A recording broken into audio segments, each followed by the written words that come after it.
आज जो press conference किया गया था वो किस विषय पर था? आप लोगों को मालूम होगा कि पचाड़ी नवोदय विद्यालय स्कूल में जो एक 12 साल का बेटा जो इस दुनिया में अब नहीं रहा, उस बेटे के न्याय के लिए हमेशा ये लोग दर दर भटक रहे हैं, लेकिन अभी तक इनको न्याय की थोड़ी सी भी उम्मीद की किरण नहीं जगी है। लेकिन न्याय के आड़ में यहाँ पे दूसरा ही खेल खेला जा रहा है। आप लोगों को पता होना चाहिए कि वो बेटा का गया हुआ अब 2 महीना को आ गया, लेकिन अभी तक यहाँ पे उस बच्चे की न्याय की उम्मीद कहीं से कोई नहीं दिख रही है।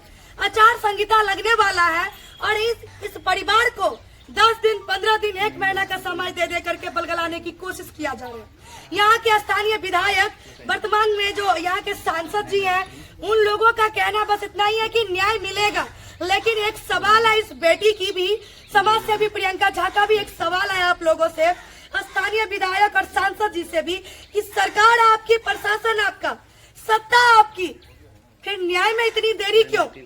हमें तो पहली बार ऐसा नजारा देखने को मिला है जहां वर्तमान विधायक मुरारी मोहन जी को धरना पे आके बैठना पड़ रहा है। हमें शर्म आ रही है कि आप यहाँ की विधायक हैं। जब विधायक को धरना पे आके बैठना पड़ जाए तो समझ लीजिए उस क्षेत्र का क्या हाल हो सकता है। इसका मतलब है कि माननीय विधायक जी की बातों को सरकार सीरियसली नहीं लेते हैं, उनकी बातों को नहीं सुना जा रहा है। तो साहब, जब आपकी बातों को नहीं सुना जा रहा है तो पार्टी में क्या कर रहे हैं? इस्तीफा दे दीजिए, जनता आपके साथ खड़ी रहेगी। उस बेटे को न्याय के लिए आप इस्तीफा दीजिए पार्टी से, पूरा जनता आपको सिंहासन पे बैठाने का काम करेगी। लेकिन आप नहीं करेंगे, आप कुर्सी बचाने में लगे हुए हैं। दूसरी बात, बच्चे को मरा हुआ 2 महीना हो गया। वो स्कूल, नवोदय स्कूल, जहाँ पे प्रवेश होने के लिए पहले एक एग्जाम देना पड़ता है। इतना बड़ा स्कूल में इतनी बड़ी घटना घट जाती है, और जब ये परिवार, एक पिता उस स्कूल से, यहाँ के बड़े पदाधिकारी से सीसीटीवी फुटेज या वीडियो मांग करते हैं, तो साहब कहते हैं कि उस दिन का वीडियो तो है ही नहीं। मैं आपको बता दूं कि जिस दिन ये घटना घटी है, उस दिन के 10 बजे, सुबह के 10 बजे एक सीसीटीवी रिपेयरिंग वाले आदमी आते हैं, और जब उससे पूछा जाता है कि साहब आप हैं कौन? हम सीसीटीवी कैमरा का रिपेयरिंग करते हैं। साहब को इसलिए बुलाया गया था ताकि वहाँ के वर्तमान शख्स को निपापोती करके साक्ष्य मिटाया जाए। ये दुर्भाग्य है। हम इस दरभंगा की बात कर रहे हैं जहाँ पे बड़े पदाधिकारी और स्कूल के बड़े प्रशासन के साथ मिली भगत से उस बच्चे को, उसकी लाश को, उसकी मुद्दा को दफनाने में पूरे लोग अच्छे तरीके से लगे हुए हैं। आपको मैं बता दूं कि 2 दिन पहले दरभंगा के बड़े पदाधिकारी का एक बयान आया है, वीडियो आया है कि बच्चा ने खुद से हैंगिंग कर लिया, बच्चा आत्महत्या कर लिया।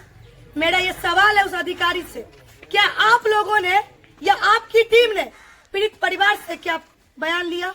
उसकी माँ से उसके बारे में पूछताछ हुई? क्या एक पिता से उस बेटे के बारे में पूछताछ हुई? क्या बेटा आपका ऐसा था? अरे भाई, 12 साल का लड़का था, वो सही से अपने बारे में भी नहीं सोच सकता है तो फांसी कैसे लगा सकता है? बेडशीट से कौन फांसी लगाता है भाई? और जिस रूम में फांसी लगाया गया है वो 19 बेड का रूम है। बाकी बच्चे कहाँ थे? बाथरूम में सो रहे थे। रात में बच्चे फांसी लगा रहे हैं, 18 बच्चे कहाँ थे? सवाल तो बनता है साहब। और विधायक जी, आप क्या कर रहे हैं?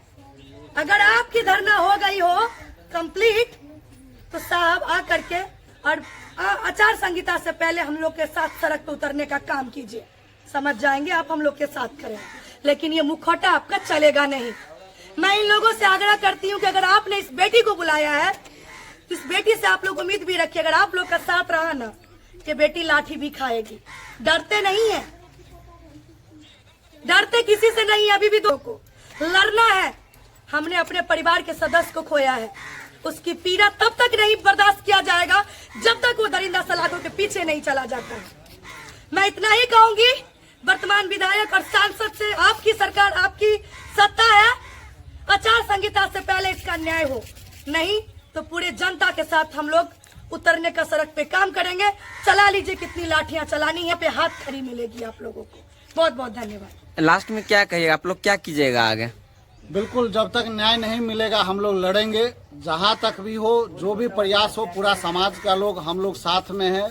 अभी भी बैठक हुई है, समाज के लोगों ने निर्णय लिया है कि जो रिपोर्ट उन्होंने दिया है उससे पूरे समाज के लोग संतुष्ट नहीं है। आगे की लड़ाई जारी रहेगी और जहां तक लड़ना पड़े, जब तक न्याय नहीं मिलेगा हम लोग लड़ते रहेंगे।